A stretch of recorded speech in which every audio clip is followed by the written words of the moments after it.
Hello, welcome back to Saints Live. Despite lots of late drama, Southampton have secured maximum points over Bournemouth. A very exciting end to that game, and here to talk us through all of it is our two guests, Dean Hammond and Adam Leitch. Lots to discuss from that game, Steve. Where do we begin? Well, let's start with the end, shall we? It seems only fitting. Chaps, as Kenzie said, late drama. Was it a bit of a lucky escape, Dean? I don't know if it's lucky. That's what VAR is there for. I think it was the right decision, and Southampton deserved the win. It was actually a pretty good game. I really enjoyed watching it, especially the second half. There was lots of moments, lots of attacking moments, lots of shots on goal. But no, nice for Southampton to get the win. Bournemouth will feel a little bit aggrieved, a little bit unlucky. They did put some pressure on towards the end. Could it have been a goal? Potentially. I think it was offside. And then it was nice to see Shay Adams get his goal at the end, which was a really, really good finish. And just say a really professional performance by Southampton, just showing another side to their mentality now. They played well in spells during the game. They were mature and professional in spells in the game. But I think they deserve the win today. So no controversy at the end, in my eyes. Okay, well, let's talk about that first goal, shall we? Danny Ings scoring in classic Danny Ings fashion, really. Just so clinical. It was just another superb finish. Adam? Yeah, and you kind of come to expect it now, don't you? I think that's that's a mark of how well he's doing. You just expect that he's going to get the ball and at some point he's going to put it in the bottom corner. It was good play from Redmond and Bertrand as well. I think they took a lot of attention away from Bournemouth with their runs on the outside of Danny Ings. Just gave him that moment to shift the ball. Maybe Stacey should have been a bit tighter to him. I think that's probably fair, but it was just such a great finish. And I mean, in fairness to Ramsdale in the Bournemouth goal, I thought he had a great game. He was fantastic today. He made some top saves. Not only saves, but in terms of his all-round performance, he was fantastic for them today. And not even he could get a glove on that. It was just a perfectly placed finish. Just such a mark of how confident Danny is. I mean, we've said it before, but just when you're in that kind of form, I think he picks the ball up and he just thinks, I'm going to put this in the bottom corner. I'm going to curl it around the outside of his hand, and then he can just do it in an instant. And that's just a striker in amazing form. And I mean, obviously slightly worrying to see him coming off looking like he was struggling a little bit at the end, but only one game left now, and that aside, I mean, he would want this season to carry on for another year at the moment if possible. He won't want a break at all, just the way he's going. And a tremendous goal, and agree with Dean. I think it was a well-deserved win in the end for Saints. Yeah, as you say, Adam, a great finish, but maybe a not so great penalty. Dean, can we even criticise him for that? No, I don't think we can criticise him. I'd like to say the keeper made a good save. It just shows that obviously Danny is human. He's playing so well at the moment, and I assume that him and Prowse would have had a conversation. He would have requested that he takes the next penalty, so he would have been confident in doing it. If you look at his technique's pretty good. He makes a good connection. I would one thing that maybe he looked the other way in the opposite corner for too long. Generally, if you're a penalty taker, you may have a glimpse one side and you'll go the other side. If you watch the replay of him when he's taken a penalty, he looks 3 or 4 times, which in my eyes, if I was a goalkeeper, I'm thinking, well, he's definitely not going to go that way. He's trying to make me to guess to go that way. So, look, I wasn't a penalty taker. I took a few here and there, so I can't really criticise him. He scored that many goals this season. He's been on fire. He's a pleasure to watch. And like Adam said, hopefully he hasn't picked an injury up. But no, confident enough to take the penalty. And I'm sure if he's allowed to, he'll try and take the next penalty as well. Well, let's head to our social channels now and have a little look at what our fans had to say about that win on the South Coast. Ollie Wren on YouTube has said, Shay Adams, what a guy. Yeah, we'll speak about his goal in just a moment. Cascade16 also on YouTube has said, I'm disappointed in Ingsy for missing the pen, but still really happy. But as Dean said, he is only human. Alan on Facebook has said, Red Army, well done, Saints. We have another comment here from Martin. He says, if ever there was any doubt, the South Coast is ours. And Royston Gallagher on Facebook has commented, what a season, fantastic turnaround. So very happy fans, understandably. Going back to that comment from Ollie, Shay Adams, what a guy. He's certainly going to be popular today. Adam, what did you make of that 98-minute goal? Well, I mean, I guess it was one of those that don't ever stop. I mean, Saints, interestingly, and I guess it's a mark of them being quite a confident team at the moment. At 1-0, they didn't really look to run the clock down, particularly. They didn't look to just block off Bournemouth and get bodies back and drop deep. They kind of kept chasing another goal, mainly on the counter-attack, obviously, as Bournemouth, once they switched formation, Bournemouth, and then they made their changes, they sort of, well, obviously, as you'd expect, throwing everything forward. But I think Saints looked like they felt there was another goal in it for them. And yeah, I appreciate it's a bit easier when the pressure's off, because had Saints conceded and it been 1-1, would it really have mattered that much? Not really. But the kind of the fact that they kept going, they kept attacking, they kept on wanting to try and add to the goals tally was impressive. And obviously, when you make the changes, you brought on Obafemi there, who had a hand in it. You brought on Adams, and for them, these are important moments still. They are players that are not currently what you would call first-team regulars. They are looking to impress. They're looking to cement places and to cement futures under Ralph. And so for them, it's a big opportunity to come on and try and do something. And Shay Adams, what did we say a couple of weeks ago? You know, one goal. If he gets one, then the floodgates will probably open. He's got one.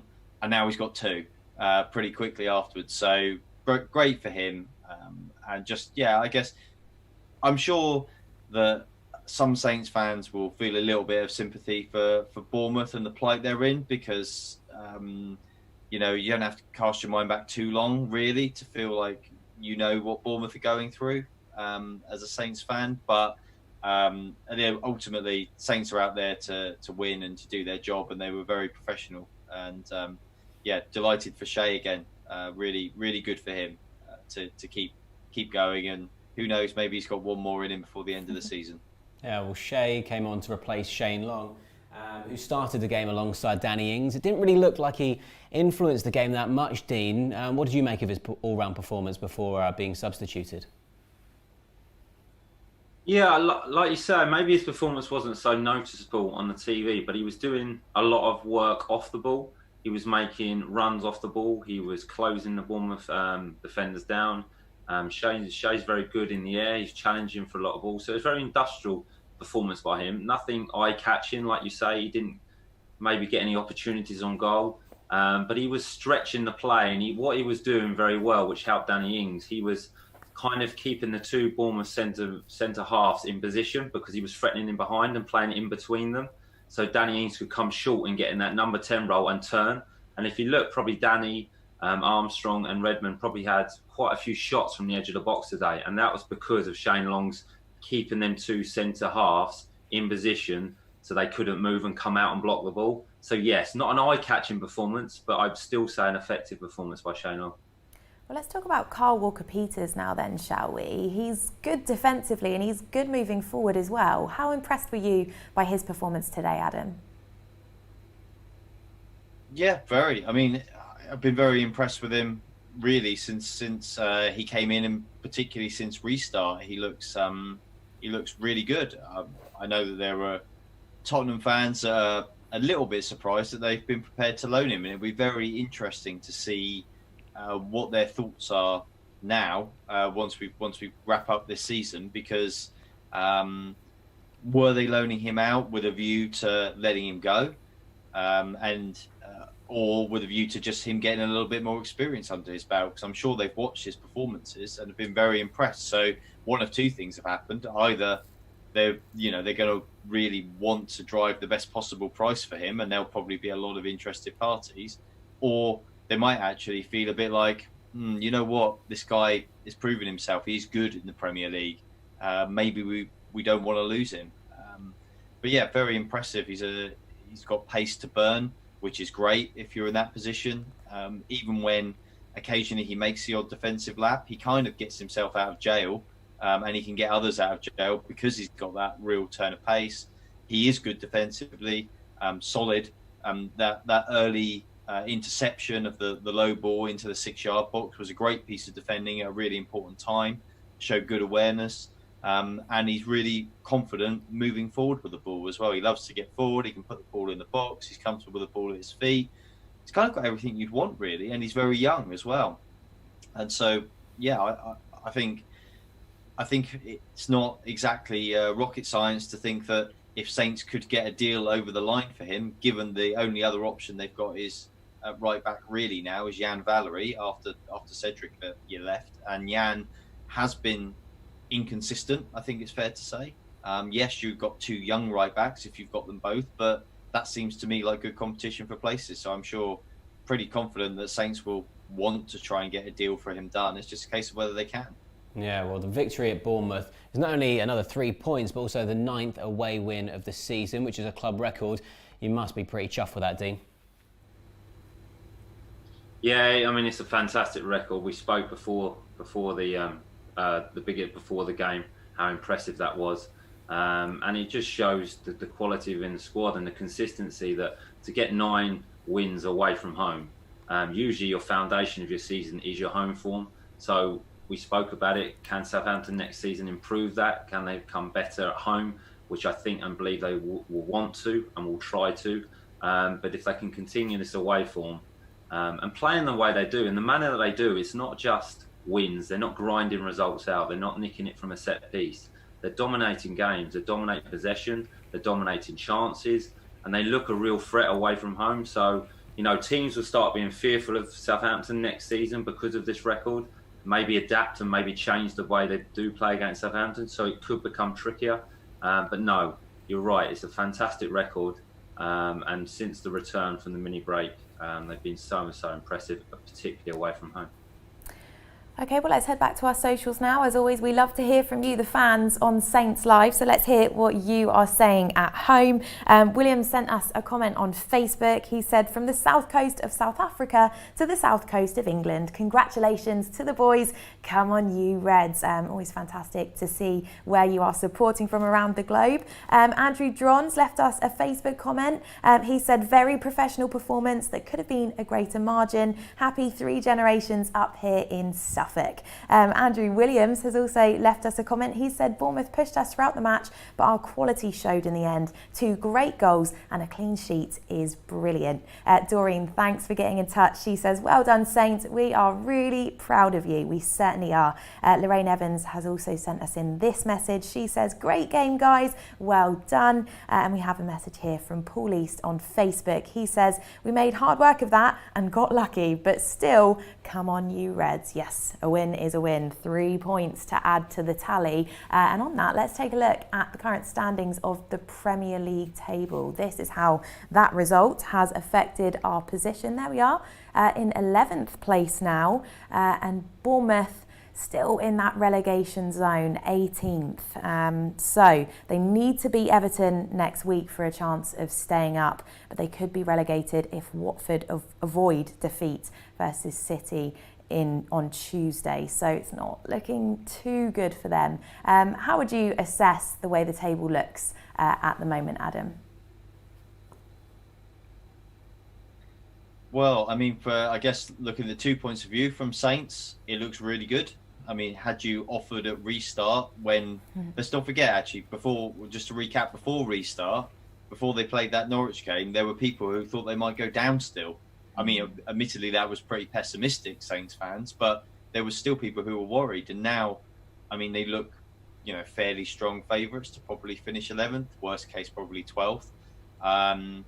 That was about where I pegged them personally pre-season. I thought I put them in that kind of 11th to 14th. I didn't think they'd be quite good enough for the top half. but I also didn't think they'd be in a relegation dogfight come the end of the season. I didn't quite think it would be such a down and then up type season, I must admit, but I kind of think they've ended up in about the right place for where they are at the moment as a squad and as a club, and that's pleasing given that they weren't there only a matter of weeks ago when we restarted this season again. So very, very pleasing for them. For Bournemouth, it's looking grim now. It's looking grim. I think Dean called it before the match absolutely perfectly what we saw play out. They were a team who they weren't playing in the manner in which the successful Bournemouth teams have done in recent seasons. There was a lot of very direct football from them. They did not look particularly confident. They didn't really, despite some good play still, they didn't really give you that feeling that they believed that they were going to score or they were going to get a win or anything like that. And when you're going into the last game or the last week and you've got to win and you're relying on other teams, there are two other teams in it for them now. Really, really, it's tough for them, I think. I don't want them to go down, but and it's not completely inevitable, but if you're being honest right now, it looks pretty grim for them. Yeah. This last one might be for both of you. We learnt during the game that Watford have sacked Nigel Pearson. Dean, are you surprised that they've done that with just 1 week of the season to go? I am surprised and I'm not surprised. Obviously, I'm not surprised because I think we're all fully aware of what the Watford owners are like. I think if they feel as though they lose confidence in a manager or they see something they don't like, they react and make a decision. They've done that in the past. They've had many, many managers. But I am surprised because I think Nigel Pearson's done a fantastic job. When he went into the club, they were in a relegation position. If you listen to their players when they've done interviews, they say they weren't in a good place. They weren't fit enough. They weren't training hard enough. They didn't believe in the previous regime. So he's gone in there. They've won football matches. Yes, they've lost a few of late, and they lost to West Ham the other night. So the club have probably reacted off that. And I probably believe the club have reacted because they probably feel as though they're safe, maybe. I know they're not technically safe. But I am surprised because if they did go down, I mean, there's probably no better manager than Nigel Pearson to bring them back up. So double-edged sword, really. I can see where Watford's, their owners, they react like that. But I think Nigel's done a very, very good job and he would have kept them up and that would have been his job when he went in there to try and keep them up. So, yeah, a little bit surprised. What about you, Adam? Considering they've just got 2 games to go, how much impact can a new manager actually have in that time? Well, virtually none, really. I mean, they're obviously just probably putting caretakers in charge. I mean, I don't really see why you would do it. It makes no sense to me. You would leave him there. I think that I agree that they're probably almost safe. And so with that being the case, why change it? I don't really understand it. And Watford, I mean, for me, stability is key, and I think we're seeing at Saints actually finally having stability, picking a manager you like and actually sticking with them through thick and thin, not just knee-jerking all the time. It's paying dividends at Saints. Okay, maybe Watford haven't got that man so far, but then that's a failure of the people who are appointing him, who are also the people who are making the sackings as well. And 4 managers in a season, to me, that is mismanagement, because you should not be having 4 managers in a season. And that is the kind of team that normally goes down. And so I think they can consider themselves very fortunate having gone through that kind of run if they end up staying in the Premier League. And okay, they might have felt Nigel wasn't the man for them for the future. Kind of a bit of parallels of what happened when he was at Saints to that degree. But why change it now? I mean, unless there's something we don't know about, which is possible, but it just seems to make no real sense to me that because what are you going to do? What are you going to do for 2 games? You're not going to go and get some fantastic new manager who's going to be able to come in and have an impact. They've got to play again in 2 or 3 days, and then they're playing the last game of the season. So they've got caretakers in charge. All very, very strange to me. I don't get why you wouldn't wait till the end of the season and make the change then, come what may. Yeah, very, very shocking news indeed. But for Southampton, the end of a very busy week comes to an end. Dean, Adam, thanks for your company as always, and thanks to you, the fans, for watching us along at home and getting your comments in as well. That's right, yes. Southampton make it 9 away wins for the season with a 2-0 victory at Bournemouth this evening. Make sure you tune in to our final Saints Live next Sunday as Sheffield United come to St Mary's. It's a 4 p.m. kickoff for that one, so it'll be a 2:45 show. Have a great week, and we'll see you then.